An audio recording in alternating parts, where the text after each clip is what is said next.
Welcome back friends in this lecture. સજીવ અને વસ્તીમાં આ જે ટોપિક અને ચેપ્ટર આપણે જે ભણીએ છીએ એમાં આજે આપણે એક નવા ટોપિકની ચર્ચા કરવા જઈ રહ્યા છીએ અને એ છે વસ્તી. આમ તો આપણે બધા પરિચિત છીએ આ શબ્દથી, આપણે બધા જાણતા હોઈએ છીએ અને એ પણ સાંભળતા હોઈએ છીએ કે ભાઈ વિશ્વની અંદરની વસ્તીમાં, મનુષ્યની વસ્તીમાં સતત ને સતત વધારો થાય છે.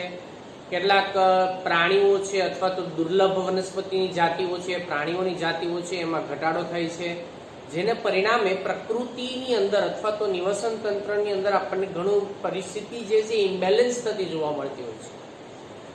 વનનો નાશ થતો હોય તો વનસ્પતિની વસ્તીમાં ઘટાડો થાય, બરાબર. એટલે આવા બધી બાબતો જે છે એનાથી આપણે બધા પરિચિત છીએ.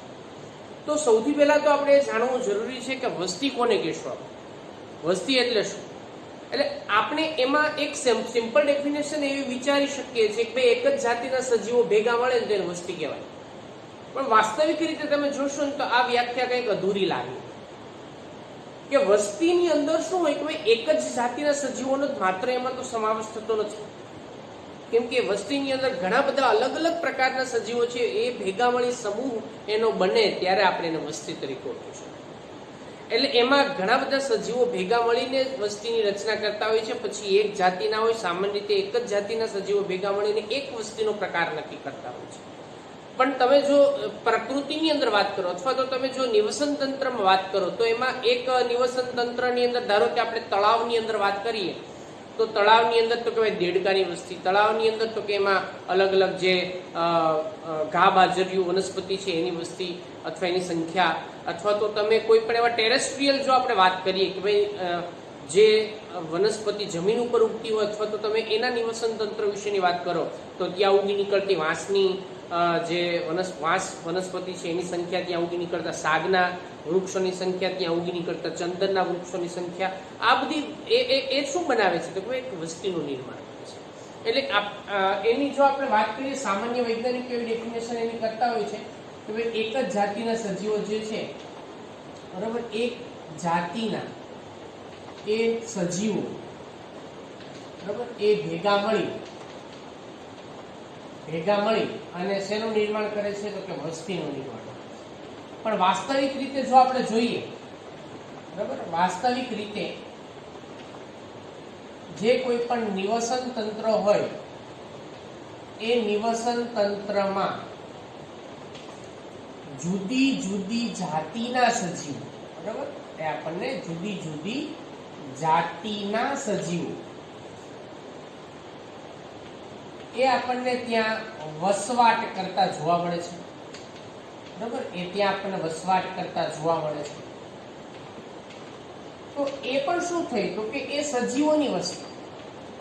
તો આમ આપણે એવું શું કહી શકાય કે ભાઈ વસ્તીની અંદર સામાન્ય રીતે ઘણા બધા સજીવો એમાં વસવાટ કરતા હોય છે, ઘણા બધા સજીવોનો એક સમૂહ, એને આપણે વસ્તી તરીકે ઓળખી શકાય. એટલે આમ સજીવની અંદર વસ્તી જે કોઈ પણ અલગ અલગ પ્રકારના સજીવો જો એમાં રહેતા હોય તો આપણે એ પણ જાણીએ છીએ કે વસ્તીમાં સજીવો વચ્ચેની જે પ્રજનન પ્રક્રિયાઓ થતી હોય છે એમાં ઘણા બધી સજીવો વચ્ચે આંતર જાતીય પ્રજનન પણ આપણને જોવા મળતું હોય છે. એટલે વસ્તીની અંદર, બરાબર, એ સજીવોમાં એમાં જે આંતર પ્રજનન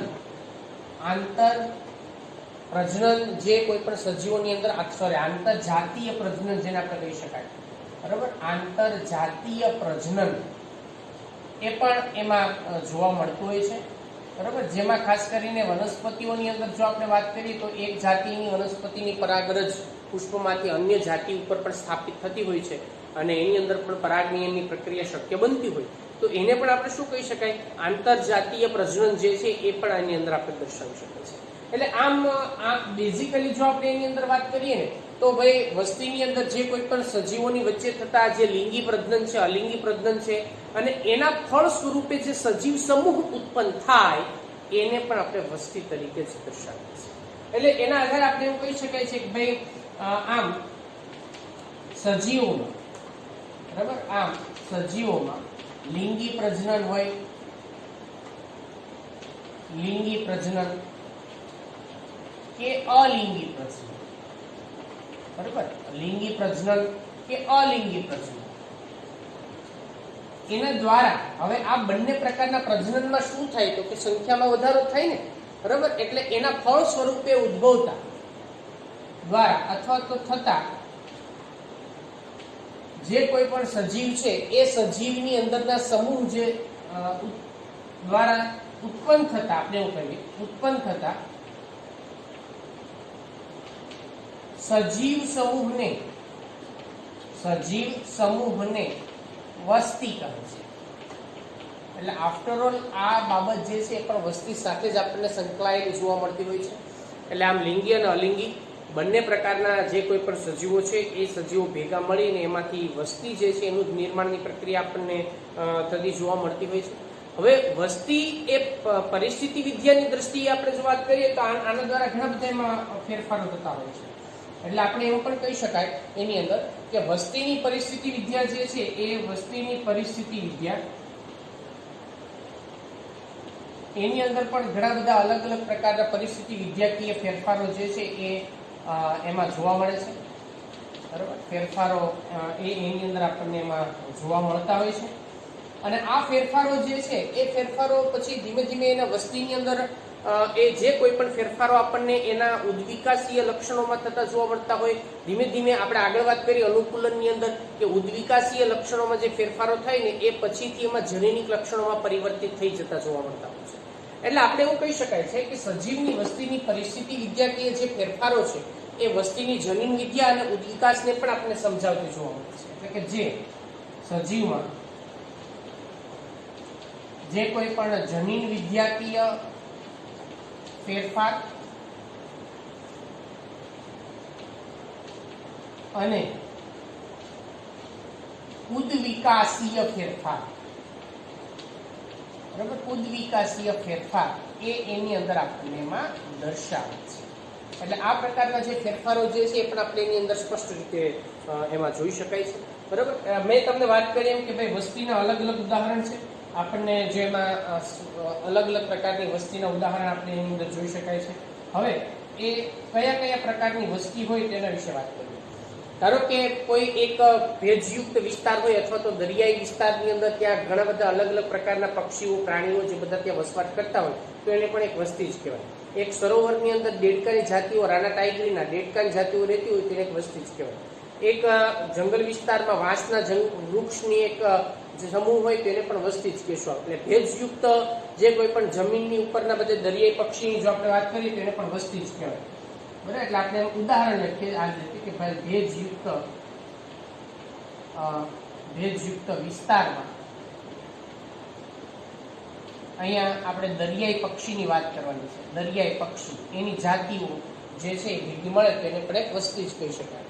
એવી જ રીતે આપણે જે કોઈ પણ એવા વિસ્તારની અંદર જેમ કે જે ત્યજેલો કોઈ પ્રદેશ હોય, બરાબર, ત્યજેલો પ્રદેશ, એ ત્યજેલા પ્રદેશમાં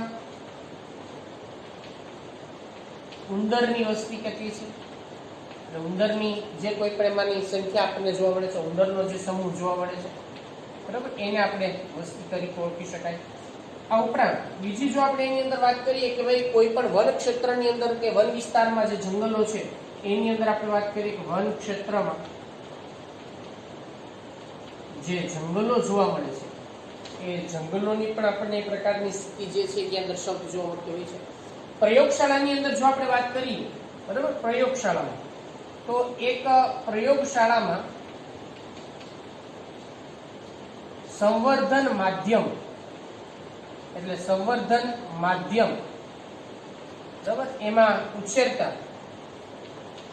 બેક્ટેરિયા જે છે એ પણ બેક્ટેરિયા એની પણ એક વસ્તી એ આપણને ત્યાં એની ગણી શકાય છે, બરાબર. આ રીતે તળાવની અંદર જે કોઈ પણ કમળના છોડ આપણને જોવા મળે તો એને પણ એક વસ્તી જ કહી શકાય છે.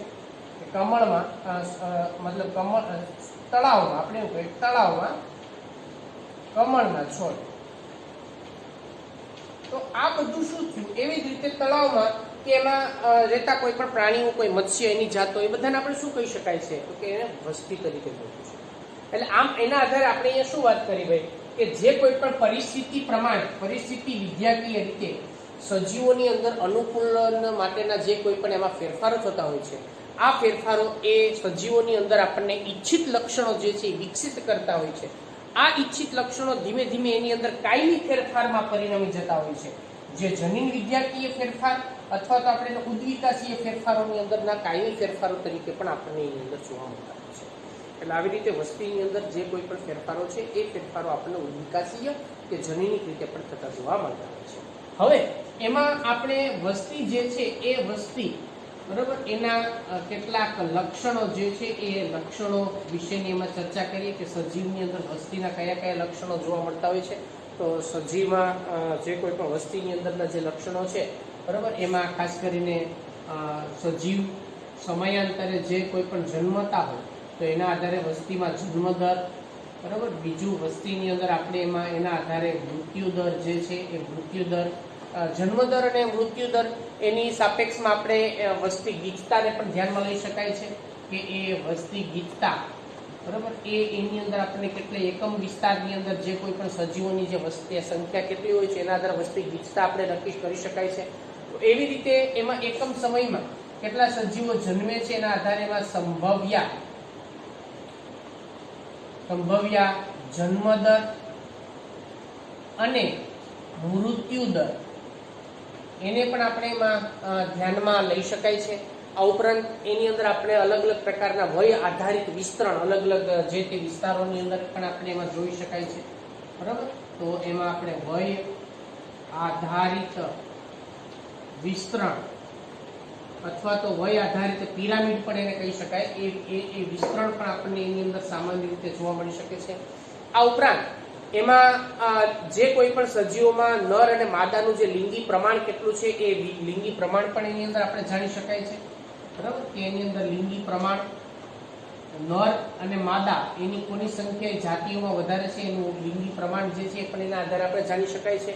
આ ઉપરાંત બીજી આપણે વાત કરીએ એની અંદર તો વસ્તીની અંદર જે કોઈ પણ વૃદ્ધિનો દર કેટલો છે એ વસ્તીમાં વૃદ્ધિનો દર, વસ્તીની અંદર વૃદ્ધિ દર કેટલો છે એ વસ્તીની અંદર સજીવો વચ્ચે થતી આંતર જે કોઈ પણ પ્રક્રિયાઓ છે અથવા તો આંતરક્રિયાઓ કઈ રીતે થતી જોવા મળતી હોય છે એટલે એના વિશે પણ એમાં આંતરક્રિયાઓનો પણ સમાવેશ થાય છે બરાબર. એટલે આ બધી જે બાબતો જે છે એ આપણને શું દર્શાવે છે ભાઈ તો કે જે કોઈ પણ વસ્તી જે છે વસ્તીના લક્ષણો એને આપણે એમાં જોઈ શકીએ છીએ બરાબર. એટલે એમાં અમુક બાબતોની જો આપણે વાત કરીએ ભાઈ કે પહેલા આપણે એમાં ધારો કે જન્મદરને સમજીએ અથવા જન્મદર ને મૃત્યુદરને સમજીએ બરાબર કે ભાઈ જન્મદર એટલે શું. તો આપણે બધા જાણીએ છીએ કે ભાઈ એકમ સમયમાં ત્યાં જેટલી ચોક્કસ સમય એકમ સમયે ખાસ ચોક્કસ સમયને અહીંયા ધ્યાનમાં રાખવો જરૂરી છે અને બીજો એક વિસ્તારને ધ્યાનમાં રાખવો જરૂરી છે બરાબર. એટલે વસ્તીમાં હાજર જે કોઈ પણ સજીવોની સંખ્યાની સાપેક્ષમાં આપણે ત્યાં નવા સજીવો જે છે એ કેટલા એની અંદર ઉમેરાય છે એને જન્મદર તરીકે નક્કી કરી શકાય બરાબર. એટલે એ જન્મદર જે છે જન્મદર આપણે એમાં નવા સજીવો જે એમાં ઉમેરાય છે બરાબર અને કુલ સજીવોની સંખ્યા ત્યાં કેટલી છે એના આધારે એટલે એમાં એકમ સમયે ઉમેરાતા નવા સજીવ બરાબર એ નવા સજીવની સંખ્યા એના છેદમાં આપણે ત્યાં વસ્તીમાં વસવાટ કરતા કુલ સજીવની સંખ્યા આ વ્યક્તિગત જે છે એ વ્યક્તિગત સજીવની આપણે અહીંયા વાત કરીએ છીએ. જો ટકાવારીમાં તમારે આ પ્રકારનો જો જન્મદરને લેવો હોય બરાબર જન્મદર જો ટકાવારીમાં આપણે લેવો હોય તો અહીંયા એને ગુણ્યા 100 કરવા પડે અને જો ટકાવારીમાં ન લેવો હોય તો અહીંયા આને ટકાવારીમાં ન લેવો હોય તો પછી તમારે એને 100 કરવાની જરૂર નથી. એક ઉદાહરણ તરીકે ધારો કે આપણે એની અંદર વાત કરીએ કે ભાઈ એક તળાવમાં બરાબર ઉદાહરણ તરીકે જો આપણે વાત કરીએ એની અંદર ભાઈ એક તળાવની અંદર આપણે 1 વર્ષ પહેલાની સ્થિતિની અંદર વાત કરીએ એની અંદર તો 20 કમળના છોડ જે છે એની અંદર હતા. કેટલા 1 વર્ષ પહેલા તો 1 વર્ષ પહેલા એમાં 20 કમળના છોડ હતા. તમે કોઈ પણ લઈ શકો અહીંયા તો જસ્ટ એક્ઝામ્પલ છે ભાઈ કે એમાં કમળના છોડ આપણને હતા. તમે કોયડા પણ લઈ શકો, દેડકા પણ લઈ શકો, કોઈ પણ પ્રાણીઓ કે વનસ્પતિ લઈ શકો બરાબર છોડ હતા. આ વર્ષે તેમાં નવા બીજા 8 ઉમેરાય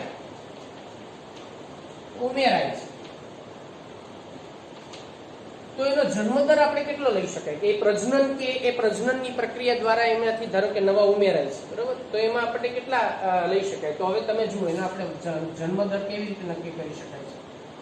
એમાં જન્મદર આપણે અહીં એકમ સમયે ઉમેરાતા નવા કેટલા? તો કે 8. કેટલા હતા? તો કે 20. તો અહીંયા તમે જોશો તો એના એકમ વિસ્તાર મતલબ એક જ જાતિના એ આપણે વાત કરીએ કમળની અંદર તો એનો જન્મદર એક વ્યક્તિગત સજીવનો કેટલો છે કે 0.4. બરાબર? એ વ્યક્તિગત સજીવ જન્મદર આપણે વ્યક્તિગત સજીવનો જન્મદર છે. એવી જ રીતે આપણે એમાં ધારો કે મૃત્યુ દર જે છે એને પણ એમાં ધ્યાનમાં લઈ શકાય છે. મૃત્યુ દરની અંદર પણ એ જ કે ભાઈ એકમ સમયે અહીંયા ઉમેરાતા હોય ત્યાં શું થાય? એકમ સમયે વસ્તીમાંથી દૂર થતા. તો અહીંયા આપણે એમાં એકમ સમયે દૂર થતા અથવા મૃત્યુ પામતા, કેમ કે મૃત્યુ પામે એટલે એમાંથી દૂર થાય છે અને એના સાપેક્ષમાં આપણે એ સમયે કુલ સજીવની સંખ્યા. તો આ જે બાબત જે છે એને પણ આ રીતે આપણે એમાં ધ્યાનમાં લઈ શકાય. ધારો કે તમે કોઈનો પણ મૃત્યુ દર જે છે એના વિશેમાં આપણે વાત કરી શકાય છે, બરાબર? એક પક્ષીઓની અંદર વાત કરો, તમે પ્રાણીઓની અંદર વાત કરો, કોઈની અંદર પણ મૃત્યુ દર જે છે મૃત્યુ દરની અંદર એમાં ફેરફારો આપણે એમાં કરી શકાય છે, બરાબર? જોઈ શકાય પણ છે. એટલે સજીવોની અંદર વસ્તીમાં જન્મદર, મૃત્યુદર આ બધા જે કોઈ પણ ફેરફારો જે છે એ આપણને સમયાંતરે એની અંદર ફેરફાર થતા રહેતા જોવા મળતા હોય છે, બરાબર? એટલે સજીવના જે કોઈ પણ લાક્ષણિકતાઓ જે છે એ લાક્ષણિકતાઓની અંદર ઘણી બધી અલગ અલગ પ્રકારની લાક્ષણિકતાઓ આપણને જોવા મળતી હોય છે. એમાં બાકીના જે કોઈ પણ જે લક્ષણો છે વસ્તીની અંદરના, બરાબર? એ વસ્તીના લક્ષણો વિશે આપણે એમાં આગળના નેક્સ્ટ લેક્ચરમાં બાકીની ચર્ચા એમાં આપણે આગળ